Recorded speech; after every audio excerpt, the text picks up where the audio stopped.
At the beginning of 1980, Todmorden was a little-known West Yorkshire mill town. But before the year's end, the town would be associated with one of the stranger stories in British UFO history. For something you've only read about or seen on television. And suddenly, it's there. If you think of a double-decker bus sideways, that's how big it was. And he wasn't the sort of person that would suddenly say something, you know, that hadn't happened. So I believed him. I felt quite safe in the police car. Now if somebody got out of it, I'd be bloody scared. The story of a young Yorkshire police officer's sighting of an unidentified object became headline news. I believe Alan Godfrey is telling the truth. If he's lying, he deserves an Oscar. Almost 30 years later, his experience has become part of UFO folklore. I've been a journalist for 50 years and covered quite a few rather strange stories. But the Alan Godfrey story is undoubtedly the most astonishing thing I ever covered. In 1980, Alan Godfrey had been a police officer in the Todmorden area for 6 years. On the night of the 28th of November, he claims to have witnessed something extraordinary. We had got radio messages from our control room that people were reporting seeing a small herd of cows roaming around a local council estate. And as I'm going up Burnley Road, I could see in the distance, about 500-600 yards up the road, something that had skidded. I thought it was a staff bus that had skidded across the road for some reason. Whatever it was, I decided to go and investigate. So I'm driving towards this object, and I got within about 20 yards, and there it was. An object, nuts and bolts, hovering above the road surface. It was shaped in a diamond shape, and the bottom flange was rotating. The top half appeared to be stationary. I didn't know what to do. I mean, what would you do? Well, if it were you, you'd probably ring the police up. But in my case, I'm already there, so I thought I'd radio our control room. Alpha Foxtrot 203 control. Now with two radios, we've got a VHF, which is the car radio, and UHF, which is the personal radio. I tried both, and none of them had worked. Command control. It was eerily silent.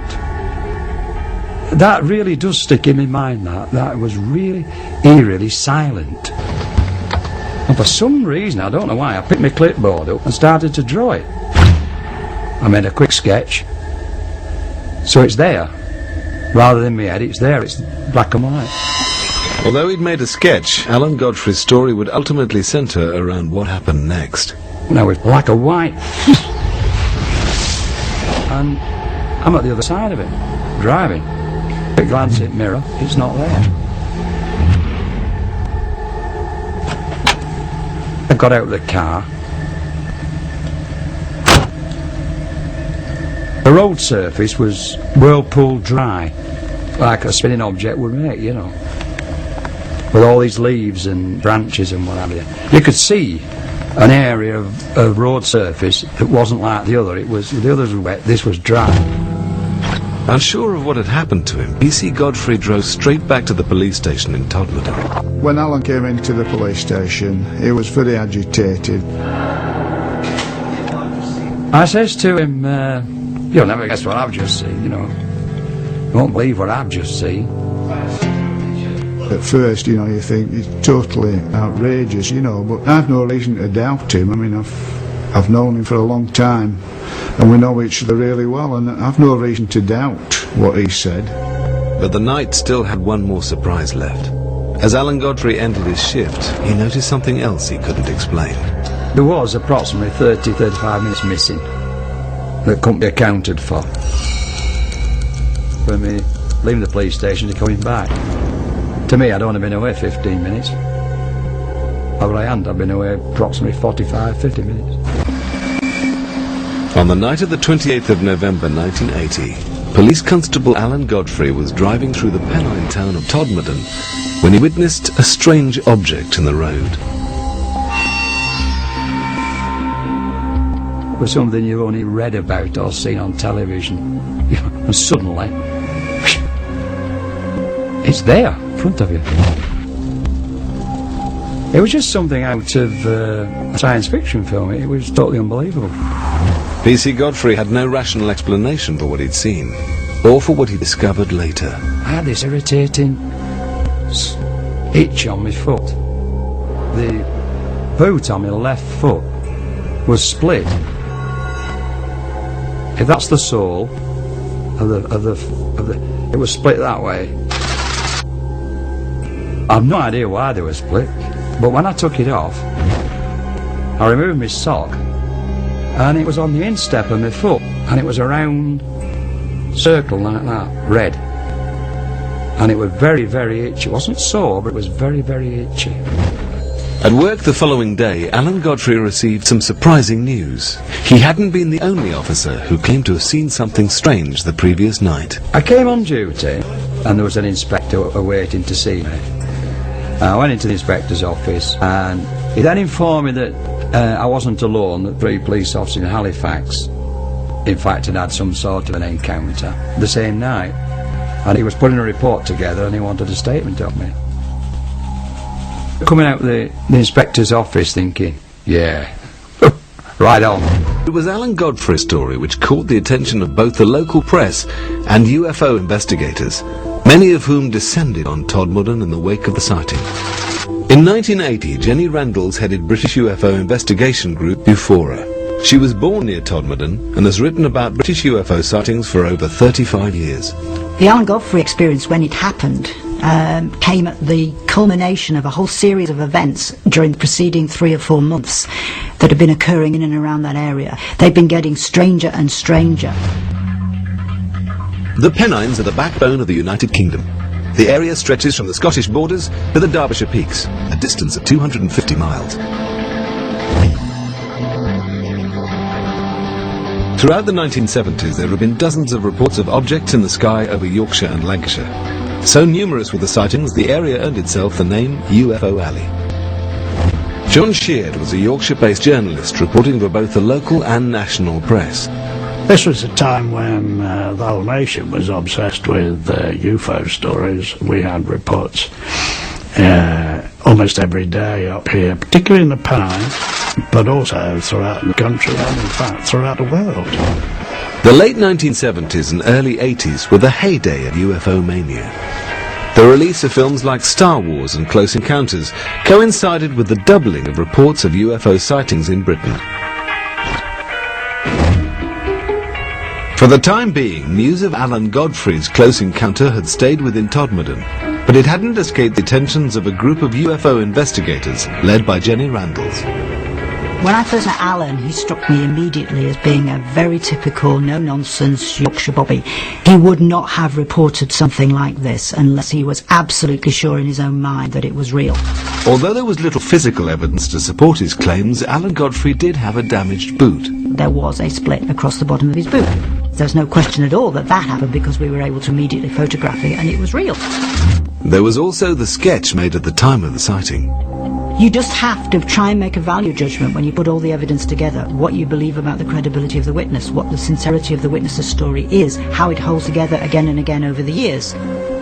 But for Andy Roberts, who has researched hundreds of British UFO sightings, the origin of what P.C. Godfrey witnessed is relatively straightforward. My personal belief is that he went into some form of altered state of consciousness, whether you call it a trance or something like that. Something triggered that. In his narratives, when he's described what he saw, he always says when he was driving up to it, he thought it was a bus. Now, it's possible that was the point when he slipped into this altered state of consciousness. When he got near it, he was seeing it as a UFO.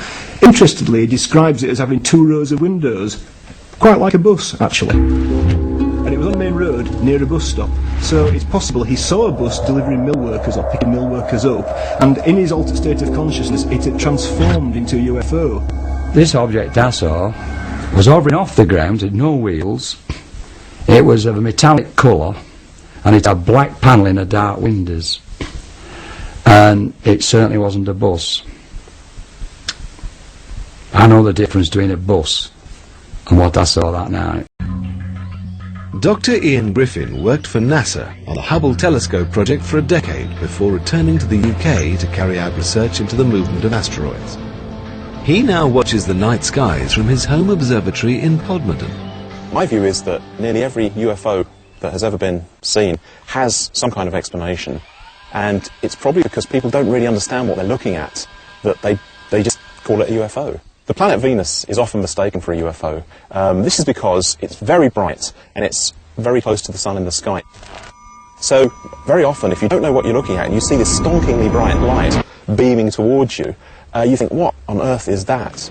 Meteors are sometimes mistaken for UFOs as well, caused by a very fast-moving rock entering the Earth's atmosphere high up. As the rock moves through the atmosphere, it ionises it and causes the gas atoms to glow in different colours.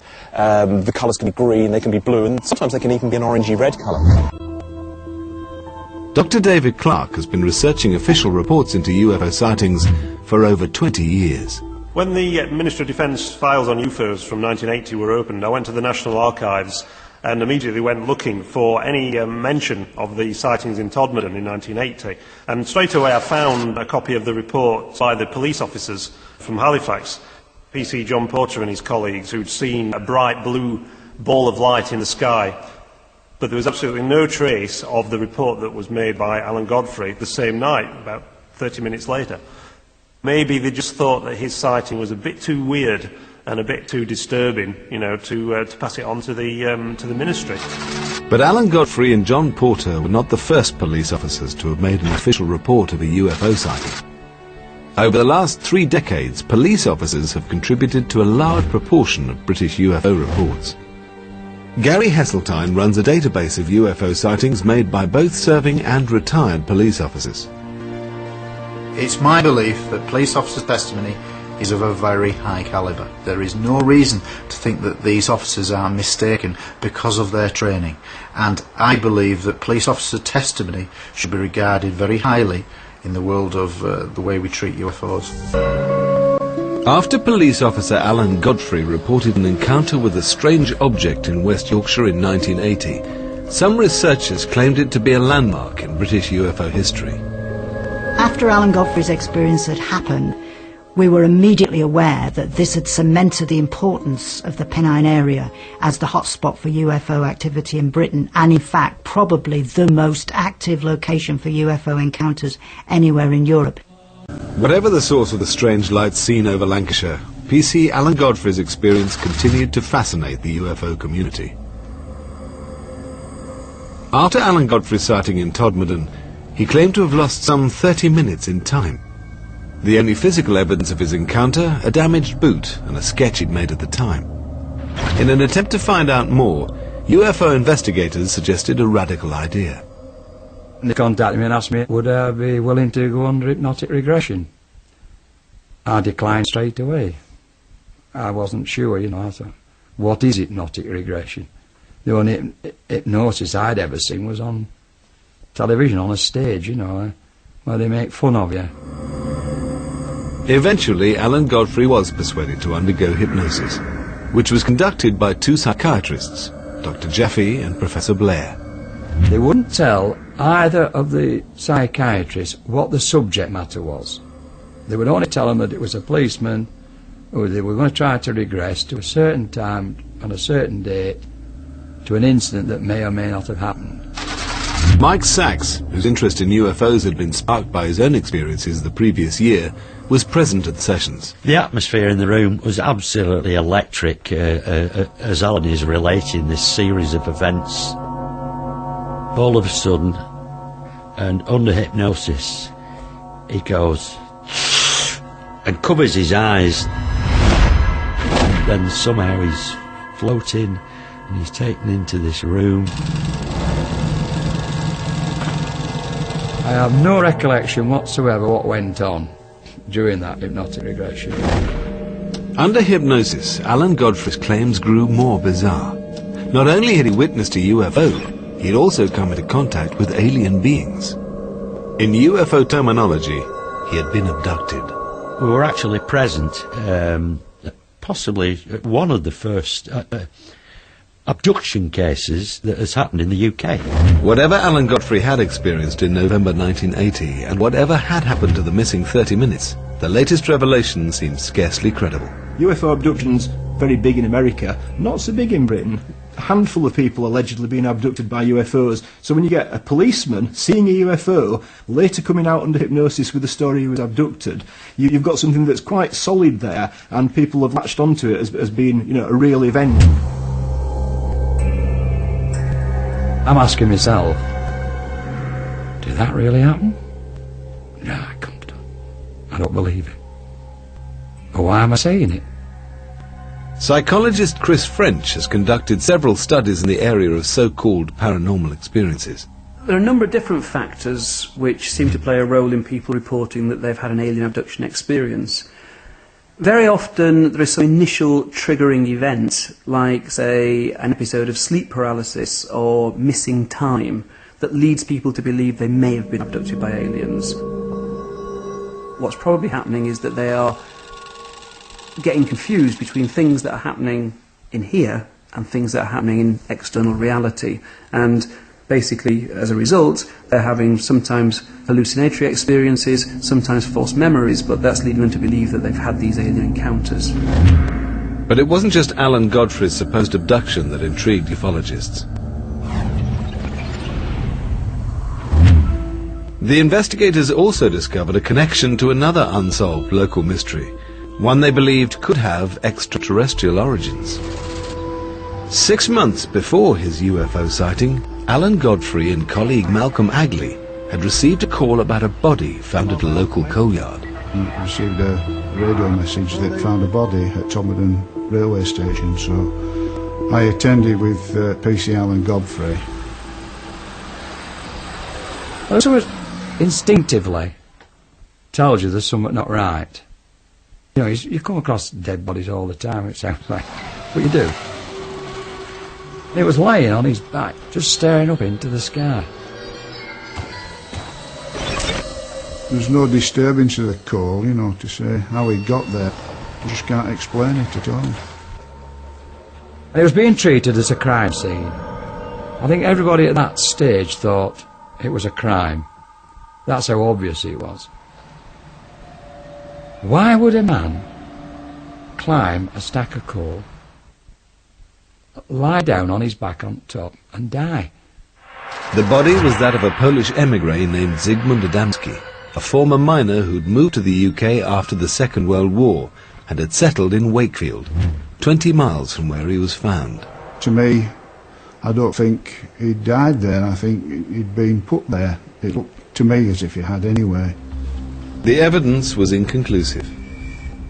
You'd expect if somebody had been lying on the belly or climbed up the coal, it'd be covered in coal dust. It'd been raining, it'd stick to him like glue. There was no visual coal on him, on the front of him, anywhere. And either on his face or anything. And he had these black marks that transpired to be burn marks round the back of the head. And there was one at the nape of the neck here, like an open wound, like a blistering wound, and it had had an ointment applied to it. We just thought it was strange, you know, that he had these injuries and this sort of green ointment, which looked nothing I've seen before at all, you know. It just seemed strange and a bit unnatural, really. Zygmunt Adamski had gone missing after a shopping trip.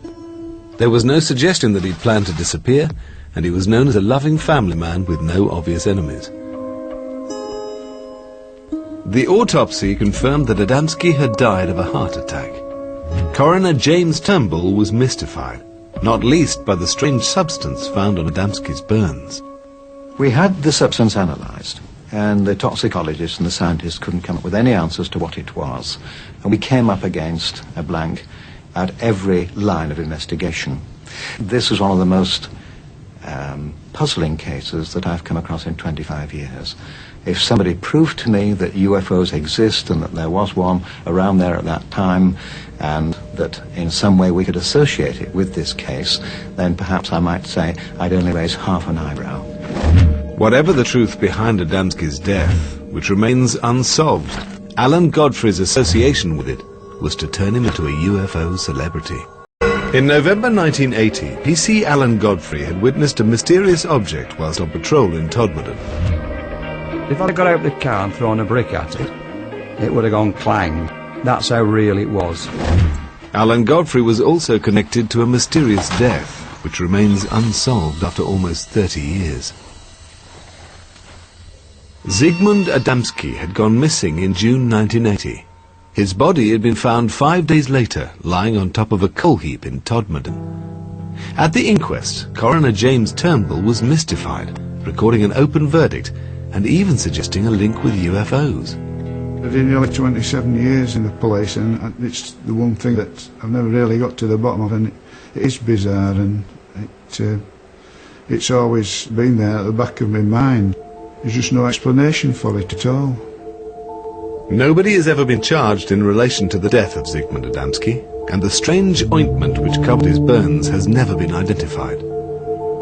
To this day, we don't know whether or not there actually is any connection with the Adamski death. The case is still unsolved. They've never found out how his body got onto the top of that coal heap. Some UFO researchers looked at all the pieces of the puzzle. You know, the fact that he was put on a coal tip, and how did he get there? It's mysterious.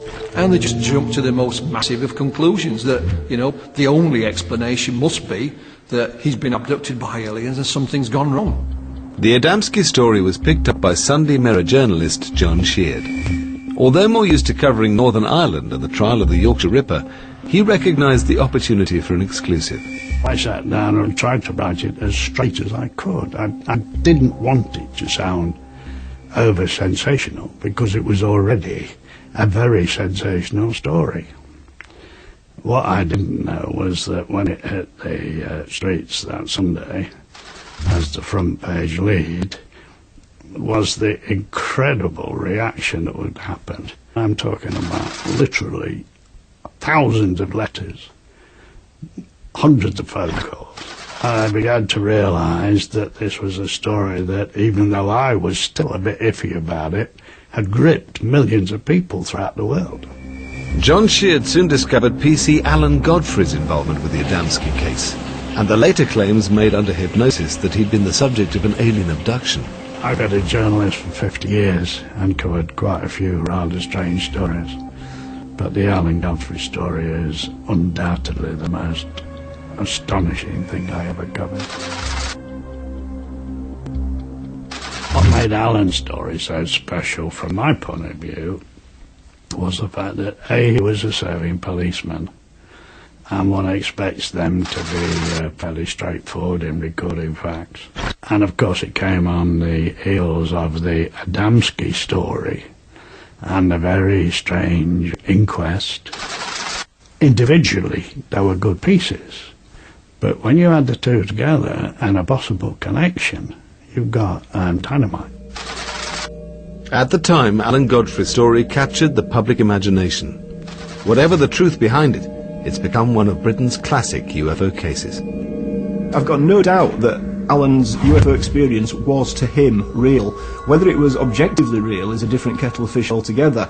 We can all have experiences which we believe are real to us, and they can happen at some form of lucid dreaming, for instance, hallucinatory states, fugue states, trance states. They're all real to the person, but that's a subjective reality, not an objective reality. On the moors above Halifax, former police officer John Porter is meeting Alan Godfrey. Both reported seeing something unexplained on the night of the 28th of November 1980. Oh, yeah. All right, you're getting grey. Hey? You still got yours, haven't you? Yeah, I know, but stuck on. It was only when I found out about you lads that it made me feel a lot more comfortable. Yeah. You know, because... I can understand that. Do you know what I'm on about? Three of us can't be wrong. Three of you can't be wrong. Three of us cannot be wrong. Three of us saw what we saw. Exactly. Now, I was on my own. Yeah. And I've been told I would hallucinate. Whatever. I've had all this. And another one. I've been told I've fallen asleep at the wheel. Absolutely. And I'm driving, but you know what I mean? I'm driving. I know. I mean, I only left the police station 5 minutes earlier, you know. Alan has never changed his story. He's a very down-to-earth gentleman, and he had more to lose than to gain by relating such an incident. And that's why Alan's story goes down as a classic close encounter from the UK. Alan Godfrey left the police force in 1985. Almost 30 years on, he's still sticking to his story. It's 28 years ago, and I still believe in what I saw was really there.